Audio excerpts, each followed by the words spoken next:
All right, everybody. Welcome, welcome, welcome. I am Cory Three-Ring, and I'm here with my co-host, Maria Elena from just outside of Barcelona, Cory Spain. Three-Ring, And it is and I'm my here with my co-host, co-host, Maria Elena from just outside of Barcelona, Spain.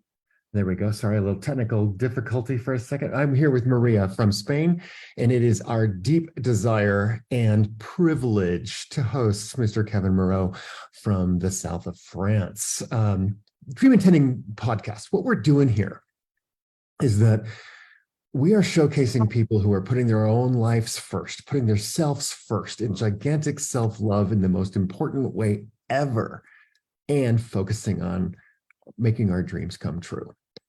And as we've come together in the Dream Intending experience, as well as on Dream Intending on our Facebook group, we are building a community of like-minded people who are doing this amazing work together. And it's amazing to see the magic that is contagious when a group of people come together and get brave enough and bold enough and courageous enough to dream bigger than they've ever been allowed or even thought possible in this world today.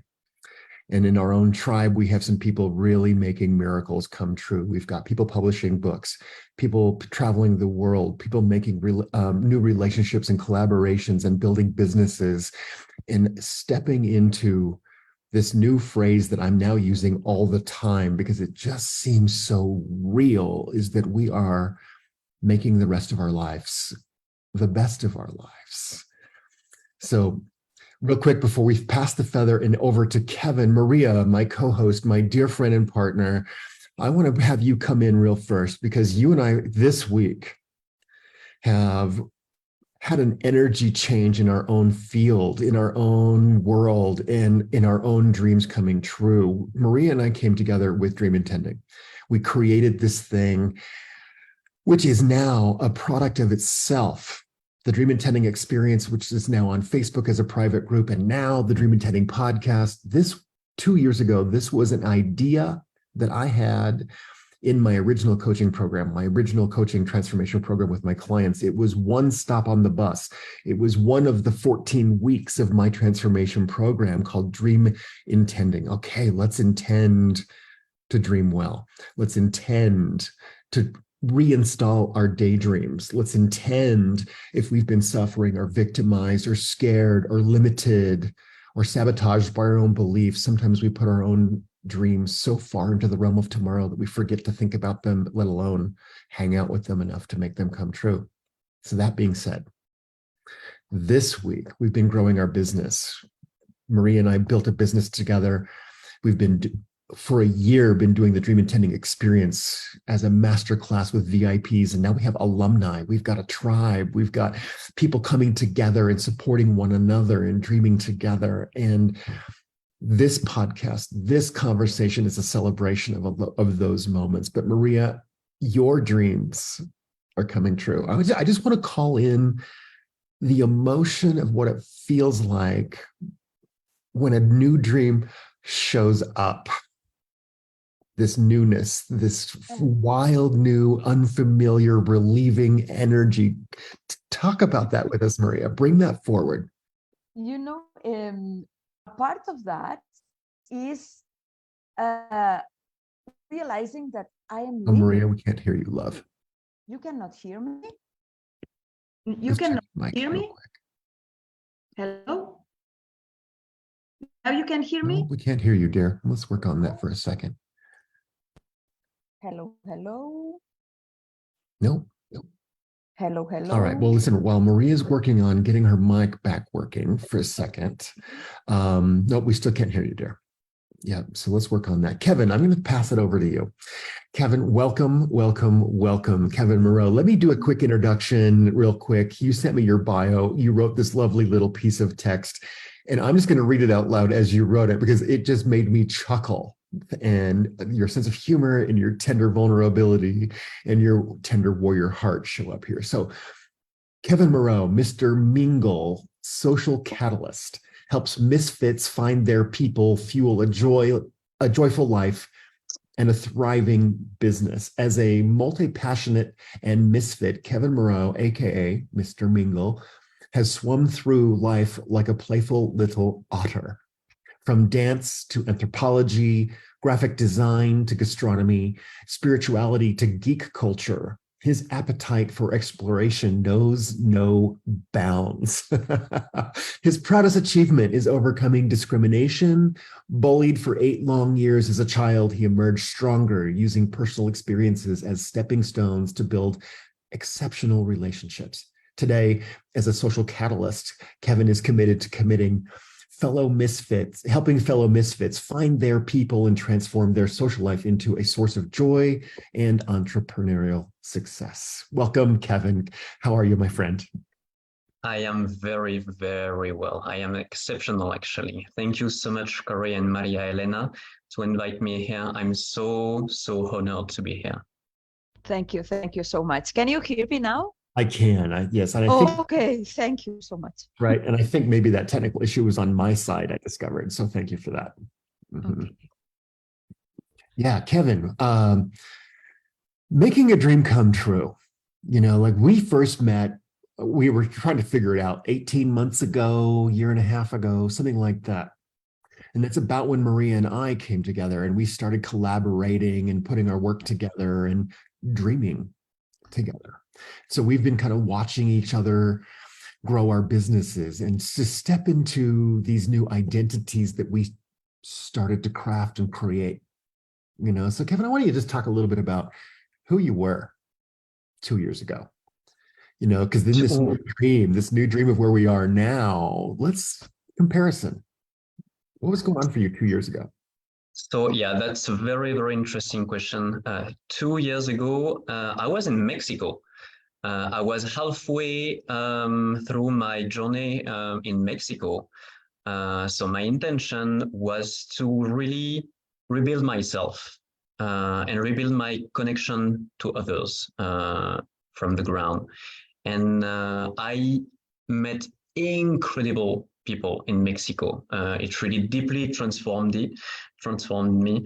I had already exceptional friendships in France or in other countries, like in the US. But in Mexico, I met, people that were so generous, so kind-hearted. It was a brand new level. And it's also during my trip, like probably a few days from now, 2 years ago, that I discovered Mindvalley. So my whole journey through personal development started there. Right. Well, that's where we all met, was in Mindvalley. It was interesting because, when I found Mindvalley, but almost 2 years before, I was in school getting certified as a superconscious recode coach with Christopher Duncan in the superconscious method with the conscious education company out of Sydney, Australia. And it was a huge learning. Like his life coach program is a million times more complex and a lot more learning than Mindvalley. I'm not slamming Mindvalley at all, but it was a deep, deep, deep dig into neuroplasticity and epigenetics and intuition, a very well-rounded learning. And after I was done, I was like, wow, what do I do with this knowledge? And so I started dreaming about it. And I thought, okay, I've always been a Mindvalley fan. I've always been with Mindvalley, taken quests and Jose Silva and Jeffrey Allen's duality and many, many, many other of these courses. And so I went to Mindvalley life coach certification, not because I needed another certification. It's because I wanted a community. I jumped in on purpose because I wanted a community of like-minded people dreaming about their own future, coaches becoming coaches, and so I said, okay, first week of that certification with Mindvalley, I had all this amazing knowledge from Christopher Duncan. And so I started hosting 2 workshops a week. It was Wednesday night, and I think it was Saturday, if I remember correctly. Saturday, yes. Right. And I said, okay, and I called it Coaching Mastery. And I thought, okay, what I want to do is talk about coaching philosophy with coaches. Because I knew that I was going to be bringing information that was complementary but different than Mindvalley. And so I was dreaming about growing my business. And I thought also, okay, I need a learning library. I need to be able to record myself teaching these amazing things to my community. And so after 6 months, twice a week, I created a video library of me teaching neuroplasticity and epigenetics and the science of coaching and intuition and spirituality and dreams coming true. And to this day, I'm still using those videos in my learning library. And that right there unlocked this dream of dream intending. It said, oh my God, the world is suffering. So many people out there don't know how to dream. They're so busy, stuck, that their little sacred dream, they put it in a box and put it so far into tomorrow that they're too busy, stuck without it. And that was me too. Like I'm working with Chris Duncan. He would say things like, all right, we're going to do this big guided meditation. What's something that you would love to have that you do not have? And I'd be like, and then he'd be like 20 minutes into a guided meditation. And I was like trying to catch a boat at a bus station, left behind completely because I was not in touch with my dreams. And I thought, okay, it's time to reinstall the daydream. It's time to start again. It's time to show up. So once again, as a coach, you put yourself first, you become your own client, you start doing the work. And I know that, Kevin, you're doing it too. Maria, you're doing it. Everybody in our tribe is doing it too. So this dreaming gigantically. And then so Kevin, yeah. Why don't you talk us a little bit about of your dreams coming true? What were you dreaming 2 years ago? What are you dreaming right now? So yeah, and it's very, very interesting because I already started to dream big back then, two years ago. I didn't realize how big I was already dreaming. Actually, so my last stop during my journey in Mexico was to meet with the Zapatistas. And if you never heard about that community, they are absolutely incredible people, like next level of hurt and soul. Like they are absolutely exceptional. For me, they are magnificent role models. And I really wanted to meet them and learn from them because I believe they have a totally different take on the world. And I believe they have in their hands keys to bettering our world in ways we never seen before.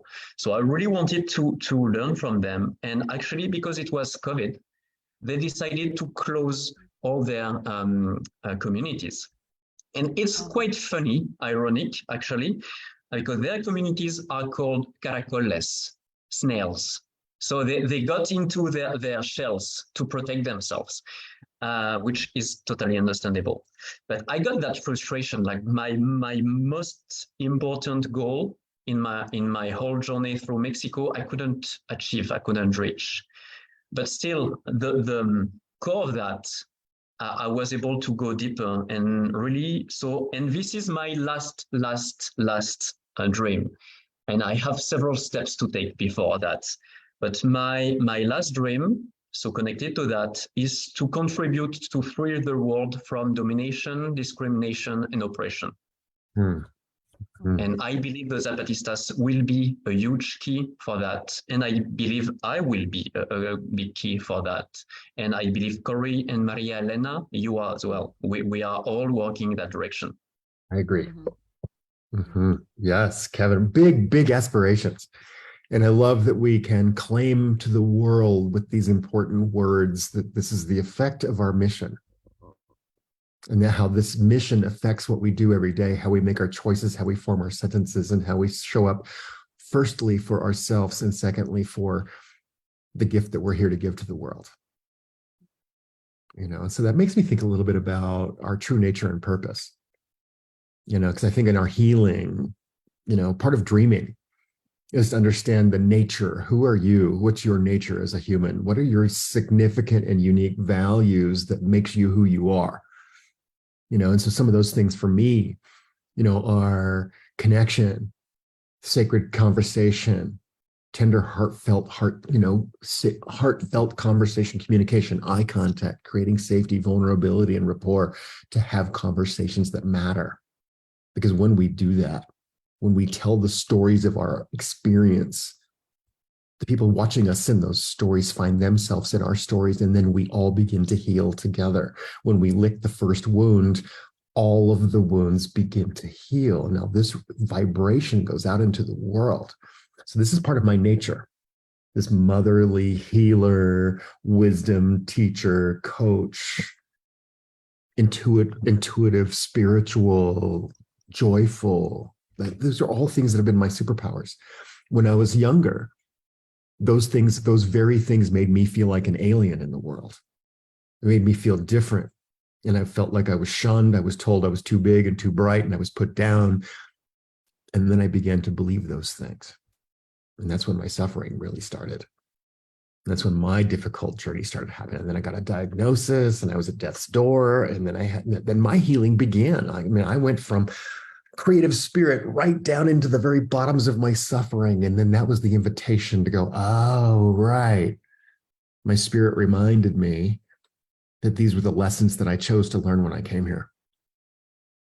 And when I remembered that, I was willing and able to open and expand and embrace those lessons. So now purpose. Those are my nature. Now my purpose. It's like, oh, to quote Lisa Nichols, one of our heroes and mentors, Lisa Nichols, coach and speaker, public speaker, and motivational speaker, is that when we finally climb out of our story, our victim story, and we climb up on top of our story, and then we shout our message to the world for those who are ready to grab your hand. So that's part of my mission as a coach. And I think that's kind of your mission as well. It's like, oh my gosh, it happened to me, and it can happen to you when you're ready. Right? So that true nature and purpose, that's part of what's sculpting my dreams about how I'm creating the rest of my life. I want to serve a great community. I want to give a great gift, but I also want to be the example of what I teach. I want to step in and walk in those shoes. I want to be the mirror, which means I got to get naked. I got to tell the truth. I got to get scared, and I have to be visible while I do it.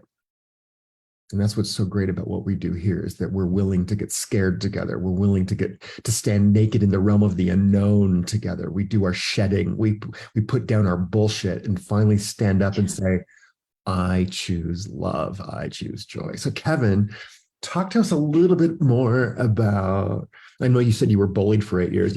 Me too. That struggle, what I'm asking you really is, like, how did your struggles become your superpower? So yeah, thank you so much for that question. And the other thing, so you were bullied too. I would bet Maria Elena as well. And I think it's so very common. I feel it would be very difficult actually to meet people that never were bullied. I met a couple, but it's very rare actually. They are the weird breed actually. Like the trend is to be bullied to a certain degree. But that's the thing. We don't all respond in the same way. And some people, and it's not even, at least it's a belief of mine, it's not even about the intensity of the bullying. It's how you receive it. If you are very sensitive, you can be crushed with very mild bullying. And I believe it's what happened to me. So trying to be as objective as possible, it wasn't that bad. Maybe I kind of building a new story here, but I don't feel it was that horrible. But I felt it like hell on earth. And yeah, so but the very interesting part is I was bullied by my friends back then. It's all started because I moved cities. I was coming from another part of France, and I was heavily rejected for my difference because I was too smart for them, too curious for them, too weird for them, and they didn't accept me for who I am. And I was able to forge some friendships of sorts, but those guys were bullying me as well. So inside of me, it created a kind of weird entanglement between love and pain. It messed me up big time. And I couldn't separate. I started to have very, very strange ways to see at friendship and to see at love. And during that time, my father was quite absent. So I felt hopeless. I really felt like empty inside in a way. I couldn't find what I was in need of in matter of nurturing, of friendship and nurturing. Because I used to be extremely positive, like a solar, like very, very bright little guy. And then it all shifted. I became very dark and becoming darker and darker and darker again. But the one thing is, I was still craving for deep, genuine relationships, real, fulfilling, meaningful relationships. So even though I was all twisted inside, unconsciously, I was starting to find ways to find that. And one of the steps that saved me was to become even more weird. I discovered role-playing games at 12. I totally embraced it. It became my bubble. It became my way out of a very cold and harsh reality. And I started to dream big through those role-playing games to escape reality in fantasy worlds with new friends that weren't bullying me at that time. And so I started to find new elements to my friendships. I had the bullying friends and the not bullying friends, and starting to go the fantasy road. I got even weirder and weirder because geek cultures usually you start there and boom, boom, boom, boom, boom. You know, you go into animes, comics, all sort of weird things. You go fencing, 70s century fencing, that kind of stuff. Anyway, and basically unconsciously, I was starting to build very, very good friendships. Also because I was influenced by my dad. My dad is amazing at building friendships, and unconsciously I was able to copy that, to absorb what he was doing, and to do that in my own life. And little by little, I became conscious of that, and I started to become intentional of that, and starting to really refine that. And until I really built absolutely exceptional friendships for myself. I love that. I love that. So, it makes me think of a couple of things. In the years past, my mom, who is one of my most cherished heroes and mentors, when she realized that she had a gay kid, me, I went to college first, the first in generations to go to college. My sister went to college, and then finally she went to college, and she went to the California Institute of Integral Studies in San Francisco. She commuted from Utah, and she got a degree in gay studies, of all things. And then she came back to Salt Lake City, and she opened the Human Rights Education Center of Utah. And that's when she and I started doing the Circle Way. We started doing workshops, in HR departments and with our cops and our judges and our kids in lockup and gang kids, and there was this focus on bullying that was in HR departments, because then bullying was happening in corporate America. Bullying was happening with children. Bullying was happening all over the place. And a lot of the focus was on dealing with the bully. And so like some of this, what we're talking about is, okay, how do we heal from that? How do we become empowered from that? But the other side of that is what we learned is not to vilify the bully. Like, okay, because they learned it somehow. They're protecting themselves. They're doing their very best with the tools that they have in their bullying. And now I don't want to jump into that. That's a huge conversation. But what I want to say, what comes to mind between like creativity and dreaming is the difference between competition and collaboration. So I think a lot of when we're kids and are bullying friends, sometimes they don't know that they're bullying you. They're just competing with you. And they're challenging you to rise up in this competitive mindset that we're handed, especially as men. You know, like we're going to be this macho role model. We're going to play sports. We're going to be the macho man, the provider. We're going to make the money and do all the things and all this crazy male privilege stuff that is handed to men for the roles that they are expected to play. And for those of us who are sensitive, straight or gay, doesn't matter. But when you're sensitive, all of a sudden, competition doesn't feel right. But collaboration is an invitation. And that's where the role-playing games, Dungeons and Dragons, where you, like, I love that example, and many others now, where you're invited to create a character with the superpowers that matter to your understanding.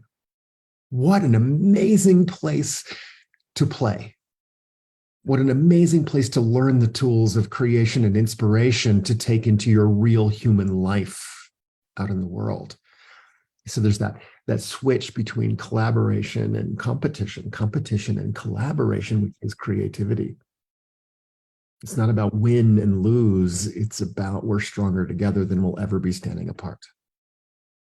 Right. So Kevin, talk a little bit about competition versus collaboration.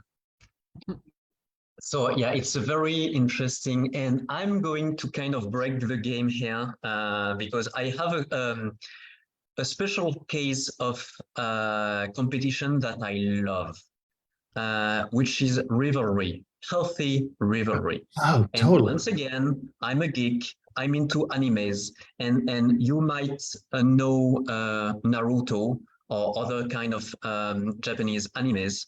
For sure. And in many of those animes, you have incredible examples of healthy rivalries. Between Naruto and Sasuke, for example. Mm-hmm. It's incredible. The reason why Naruto becomes so powerful and so brilliant is because of Sasuke and because of the rivalry of Naruto towards Sasuke. And it's not anything like the type of competition you were mentioning. It's not something that is destructive. It's something that is constructive. And because he's looking up to that guy, and that's a very interesting example because, like, super cliche typical example, Sasuke got everything. He was born in the best family to get the best powers. He is a genius, natural born genius. He has it all. Naruto, not so much. He got a demon inside his belly.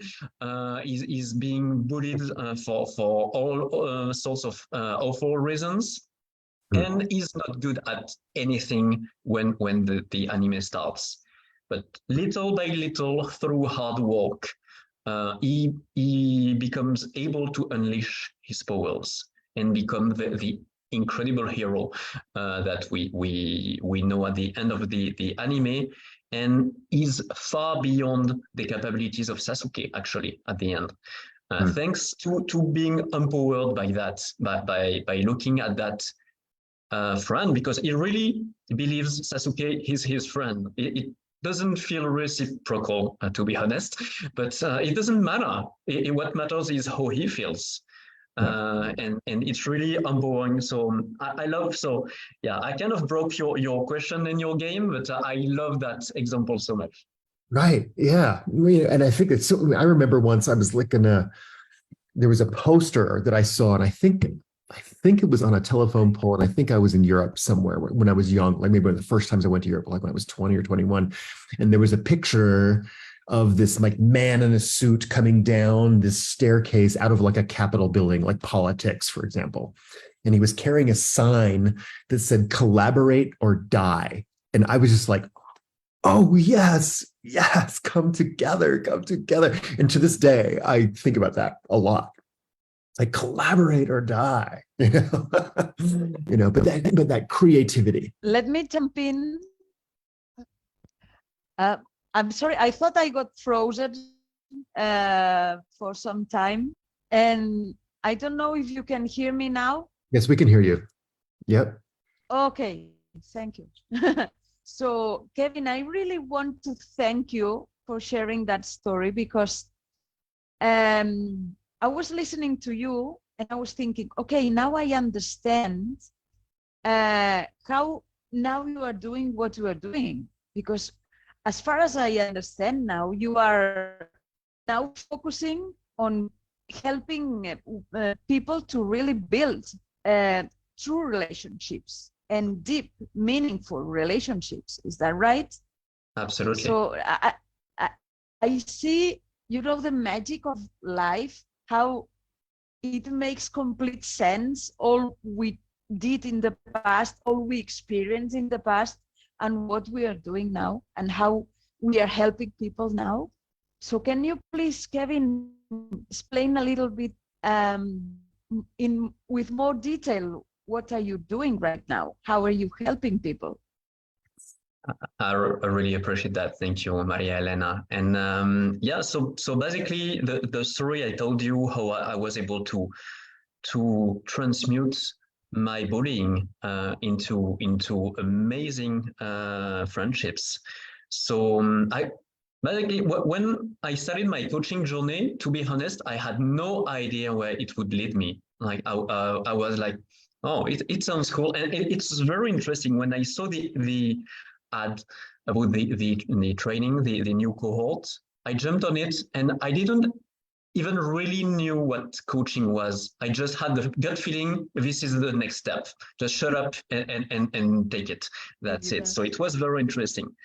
And it really hit me that I was to use my personal experience in personal relationships, in social life, and help others with that. And I can tell you the story. I won't right now, but unless you ask. But really, it came to me, and I had absolute certainty. It was the way.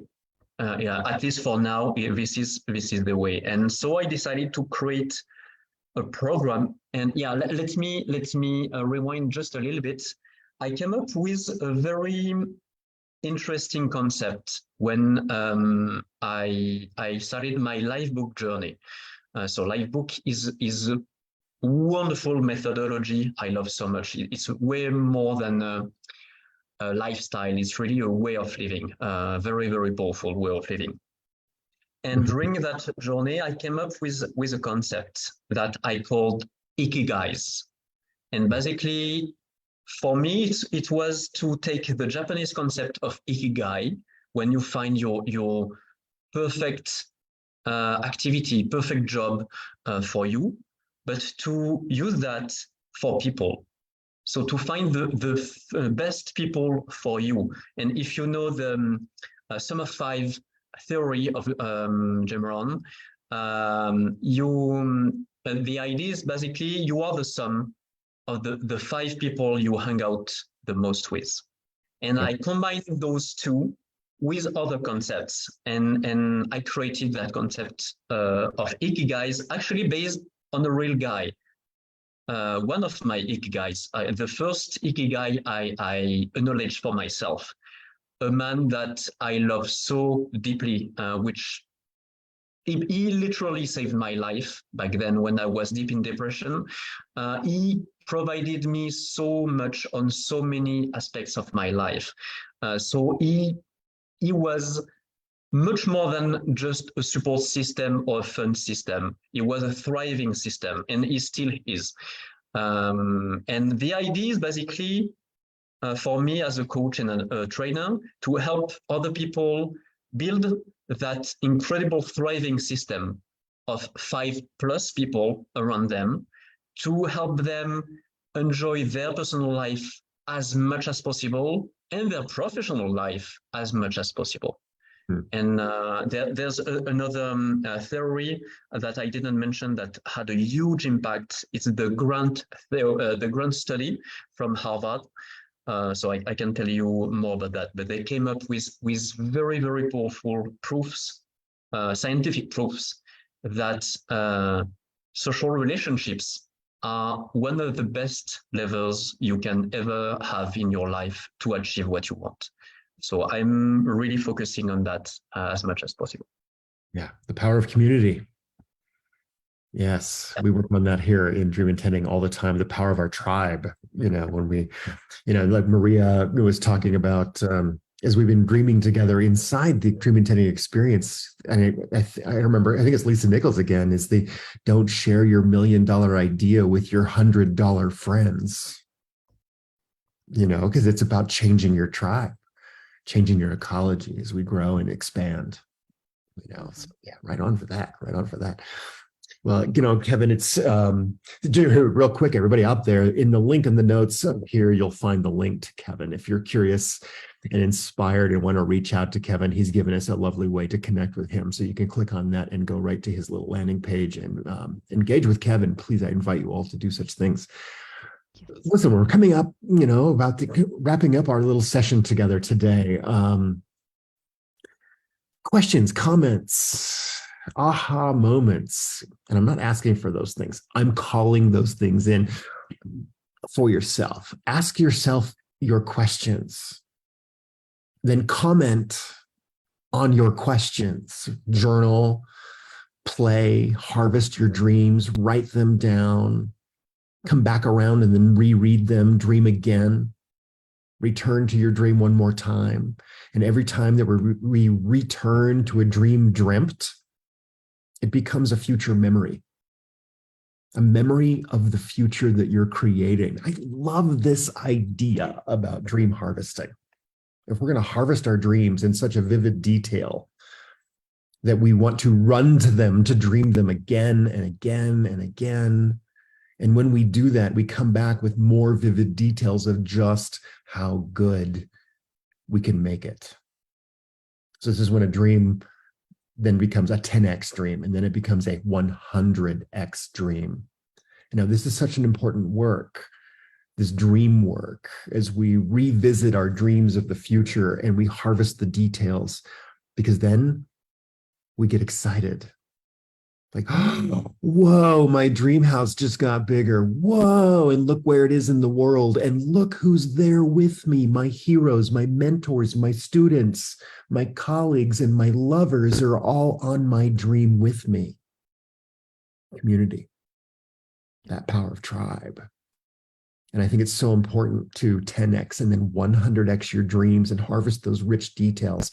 What? My master bedroom has a swimming pool? What? Who knew? Like, how big can you make it? How good can you make it? Your imagination is limitless.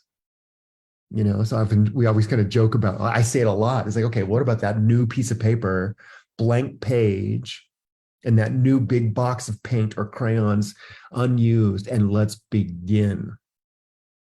Start to dream today. Especially if your dreams are a little further away. Okay, let's start. Let's daydream a little. We were told not to daydream. So let's daydream. Let's reinstall daydream. Yes. Because there is no more powerful act than daydreaming. The conscious, waking act of choosing to dream. We've been told not to by so many for so long. That day stops now. The power of the daydream. All right, everybody, let's pass it around. Let's pass the feather. Maria, last thoughts for Kevin about dreaming, dream intending with Kevin's work, geek culture, imagination, role playing. What do you got, Maria?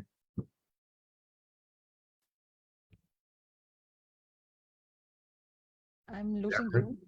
Oh, we can hear you, Maria. Are you there? Frozen again. We can hear you. Okay. I just want to thank you, Kevin, for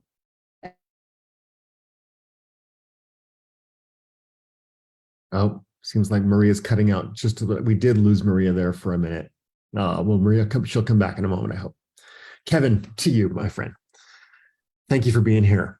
Dreams coming true. You know, technology is not helping me today. Kevin, so let's try again. Okay, you're back. Thank you for this time together, waiting for more time with you.